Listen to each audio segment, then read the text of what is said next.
আসসালামু আলাইকুম। দখলদার ইসরায়েলি বাহিনী এবং ফিলিস্তিনি পুরোদমে যুদ্ধ চলছে, জানিয়ে দিব হাতে থাকা সর্বশেষ আপডেট আন্তর্জাতিক সংবাদ। প্রথমেই সংবাদ শিরোনাম। ইউক্রেনকে আরও $125 মিলিয়ন সামরিক সহায়তা দিচ্ছেন যুক্তরাষ্ট্র। আরও জানিয়ে দিব যুদ্ধ নিয়ে পুতিনের ভাষা ভেঙে পড়ছে। সর্বশেষ জানিয়ে দিব ইউক্রেন সফরে যাচ্ছে মোদি, দেবেন শান্তি ফেরানোর পরামর্শ। শুনছিলেন সংবাদ শিরোনাম, এরপর বিস্তারিত। তার আগে আমাদের ভিডিওটি যদি ভালো লেগে থাকে তাহলে লাইক কমেন্ট শেয়ার করে দিবেন, আর আমাদের ভিডিওটি সর্বপ্রথম পেতে চ্যানেলটিকে সাবস্ক্রাইব করে রাখবেন। ইউক্রেনকে আরো $125 মিলিয়ন সামরিক সহায়তা দিচ্ছেন যুক্তরাষ্ট্র।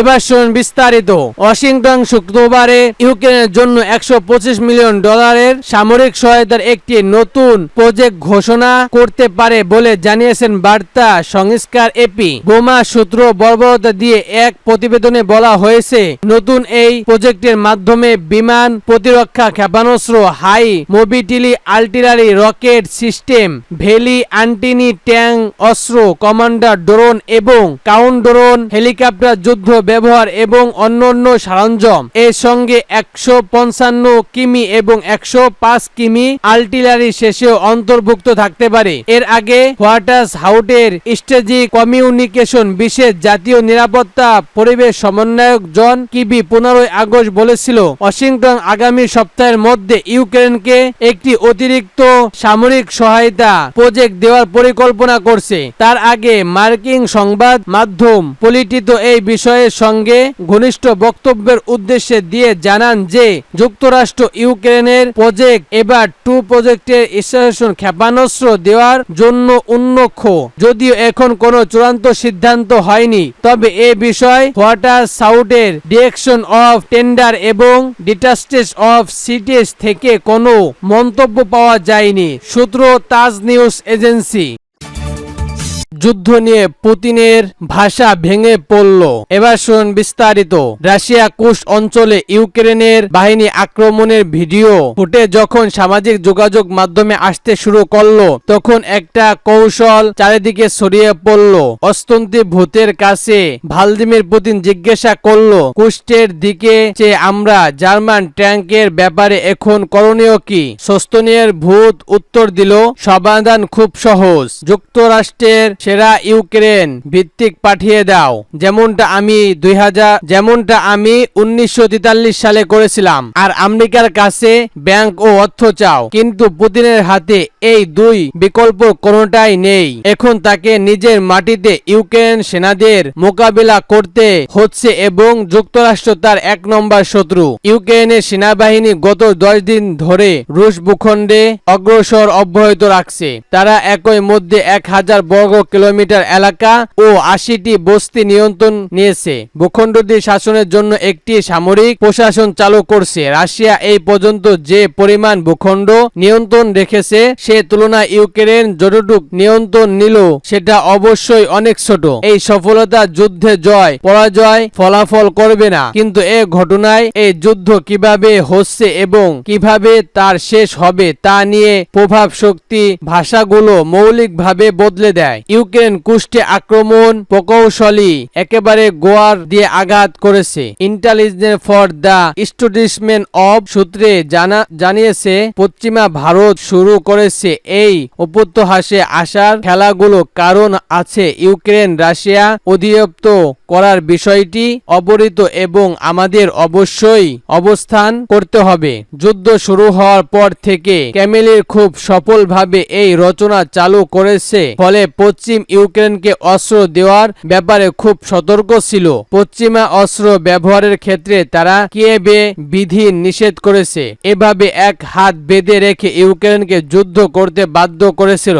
একই সঙ্গে পুতিন সেনা সদস্য ও অস্ত্র জড়ালো করেছিল। পূর্ব পঞ্চলের যুদ্ধক্ষেত্রে নরকের বৃষ্টির মতো গোলাবারুদ করছে, বিমানগুলো ব্যবহার করে বোমা বিস্ফোরণ করতে হচ্ছে। তারা কখনোই পরিকল্পনা করতে করতে পারেনি ইউক্রেন বাহিনী এভাবে আক্রমণ শুরু করতে পারে। কুশ অঞ্চলে তার যুদ্ধের ভাষাকে কিয়েভের পক্ষ থেকে ঘুমিয়ে দিয়েছে। এই আক্রমণ দেখিয়ে দিল যুদ্ধ অচল এর মধ্যে উল্লেখযোগ্য বিষয়টি হচ্ছে বাণিজ্য জাপান চলাচলের পথে বিজয়। তারা সেখানে রাশিয়ার নৌকার 30% ধ্বংস করে দিয়েছে। অবশিষ্ট জাহাজগুলো রাশিয়ায় অচল সাগরে তাদের ঘাঁটিতে নিয়ে রাখতে বাধ্য। ইউক্রেন এত ড্রোন হামলা চালায় যে সেটা রাশিয়ার অভ্যুক্ত আকাশ প্রতিরক্ষাকে ধ্বংস করেছে এবং আঘাত করতে সক্ষম হয়েছে। কুস্ট ইউক্রেন আক্রমণ এই ভাষাকে ভেঙে দিল যে যুদ্ধ কেবল ইউক্রেন মাটিতে হবে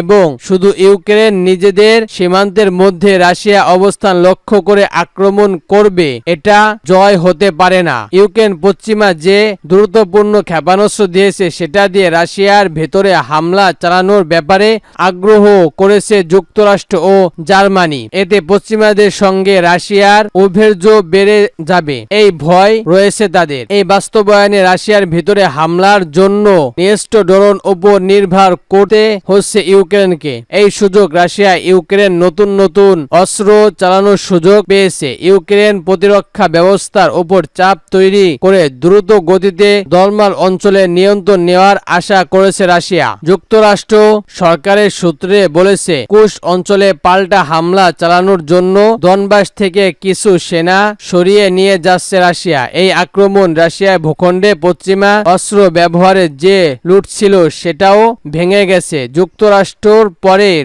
মধ্যে পাঠানো অফ 16টি যুদ্ধ বিমানের সঙ্গে দ্রুতপূর্ণ ক্ষেপণাস্ত্র পাঠানোর কথা বলেছিল। এটা নিশ্চিত করে ইউক্রেন ভূখণ্ডে বিজয়ের রাশিয়া প্রত্যাচার চালানোর বাধা দেবে। আরো জানিয়ে দেব ইউক্রেন সফরে মোদি দেবেন শান্তি ফেরানোর পরামর্শ।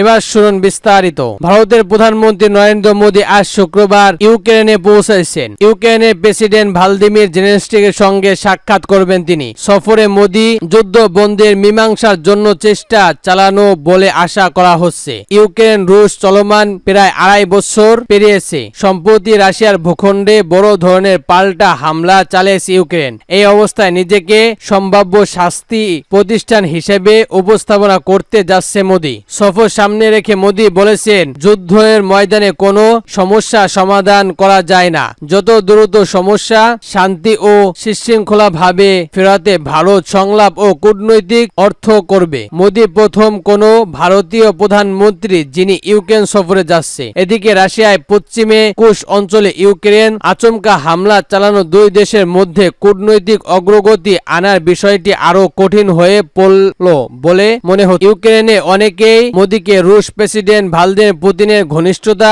বলে মনে করেন। ফলে মোদি একজন মধ্যস্থকারী হিসেবে কতটুকু কার্যক্রম ভূমিকা রাখতে পারবে সেটিও স্পষ্ট নয়। তিনি গত জুলাই মাসে মস্কো সফরে গিয়ে পুতিনের সঙ্গে আলিঙ্গন করার ইউক্রেন তীব্র নিন্দার মুখে পড়েছেন। ভারতের প্রধানমন্ত্রী বলেন চলমান রাশিয়া ইউক্রেন যুদ্ধ শান্তিপূর্ণভাবে মীমাংসার জন্য তিনি জেলেনস্কির সঙ্গে তার দৃষ্টিভঙ্গি বিনিময় করবেন। একই সঙ্গে ভারত ও ইউক্রেনের মধ্যকার বন্ধুত্ব সম্পর্ক আরো গভীর করার বিষয়ে সমালোচনা হতে পারে। গত বৃহস্পতিবার প্ল্যান্টে ছিলেন নরেন্দ্র মোদি। সেখান থেকে আজ ইউক্রেনে যাওয়ার কথা রয়েছে তার। এই সফরে উল্লেখিত সামাজিক যোগাযোগ মাধ্যমে মোদি বলেন বন্ধু ও অংশীদার রাষ্ট্র হিসেবে আমরা আশা করছি এই অঞ্চল ইউক্রেনে দ্রুত শান্তি ও স্থির ফিরে আসবে। আর ইউক্রেন প্রেসিডেন্ট জেলেনস্কি বলেন মোদির সঙ্গে সাক্ষাতে বেশ কিছু নথি সংস্কার হতে পারে। রাশিয়ার সঙ্গে